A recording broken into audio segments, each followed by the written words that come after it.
Good morning. प्रथम भाव का स्वामी लग्नेश की स्थिति से किस प्रकार जाना जा सकता है कि किसी व्यक्ति को रोग आएंगे या नहीं आएंगे। लगन कुंडली का प्रथम भाव हमारे पूरे शरीर और हमारे पूरे मन को दर्शाता है, इसलिए इसकी पोजीशन से इजीली पता लगाया जा सकता है कि व्यक्ति रोगी रहेगा या निरोगी रहेगा। लग्नेश यदि तृतीय भाव में, षष्ठम भाव में या दशम भाव में बैठे हों तो ऐसे में व्यक्ति की फिज़िकल मेहनत बढ़ जाती है, जिसकी वजह करके रोग कम आते हैं।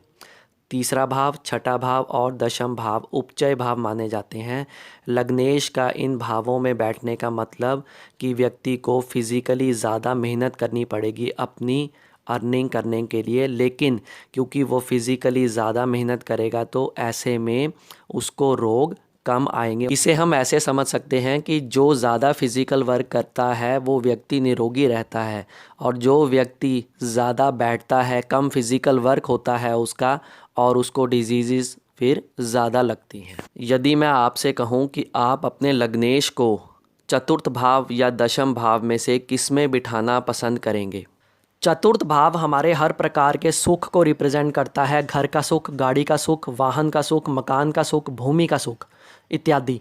और दशम भाव से हम कर्म को देखते हैं, अपने कार्य क्षेत्र को दशम भाव से देखा जाता है। यदि लग्नेश चतुर्थ भाव में विराजमान होंगे तो ऐसे में व्यक्ति को आसानी से सुख साधन नसीब होंगे। व्यक्ति गाड़ी में इधर से उधर जाया करेगा और यदि दशम भाव में लग्नेश विराजमान हो तो ऐसे में व्यक्ति कार्य क्षेत्र में बहुत ज़्यादा एक्टिव रहेगा। अब आप देखिए, जिस व्यक्ति को सुख साधन आसानी से मिल जाए, जिस व्यक्ति के पास गाड़ी हो, भूमि हो, मकान हो, हर प्रकार का सुख उसे इजीली प्राप्त हो जाए तो वो फिज़िकल वर्क कम करेगा। ऐसे में उसको डिजीज़ ज़्यादा आने की उम्मीद बढ़ जाएगी। और यही लग्नेश यदि दशम भाव में बैठा होगा तो ऐसे में उसको बहुत ज़्यादा एक्टिव रखेगा, कार्य क्षेत्र में उसको एक्टिव रखेगा, जिस वजह करके उसका फिज़िकल वर्क ज़्यादा होगा और उसको डिजीज़ कम आएंगी। लग्नेश यदि पंचम भाव में होगा तो ऐसे में पंचम भाव हमारी बुद्धि को रिप्रेजेंट करता है, आईक्यू लेवल को रिप्रेजेंट करता है।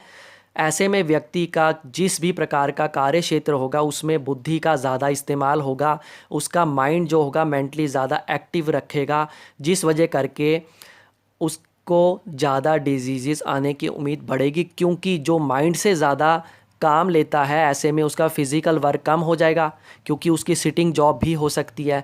कोई भी ऐसा काम जिसमें बहुत ज़्यादा मेंटल एबिलिटी की ज़रूरत हो तो ऐसे में फ़िज़िकल वर्क कम हो गया तो इस वजह करके उसको डिजीज़ ज़्यादा आने की उम्मीद बढ़ सकती है।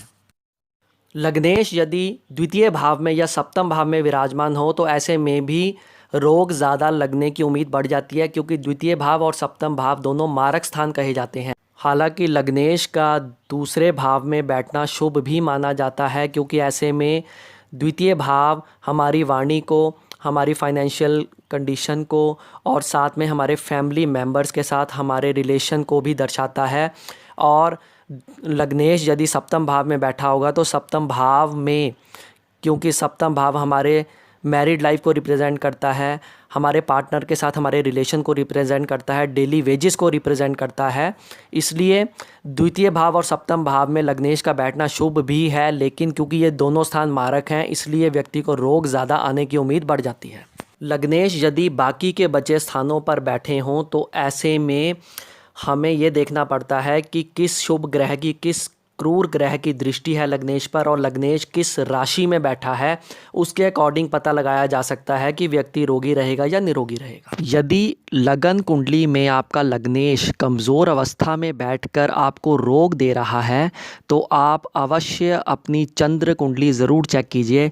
यदि चंद्र कुंडली में वही लग्नेश अच्छे भावों में आ जाए, यानी कि केंद्र, त्रिकोण, द्वितीय भाव, एकादश भाव जैसे भावों में आ जाए तो ऐसे में रोग की जो इंटेंसिटी है, जो क्षमता है वो कम हो जाएगी।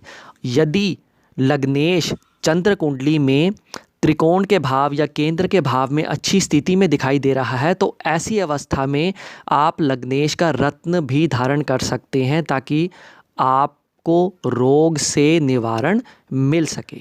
यदि जानकारी ज्ञानवर्धक लगी हो तो लाइक अवश्य कीजिएगा। यदि आपको ज्योतिष इत्यादि में रुचि है और ज्योतिष से संबंधित हर प्रकार की जानकारी लेना चाहते हैं तो आप मेरे इस चैनल को सब्सक्राइब भी कर सकते हैं। Thank you.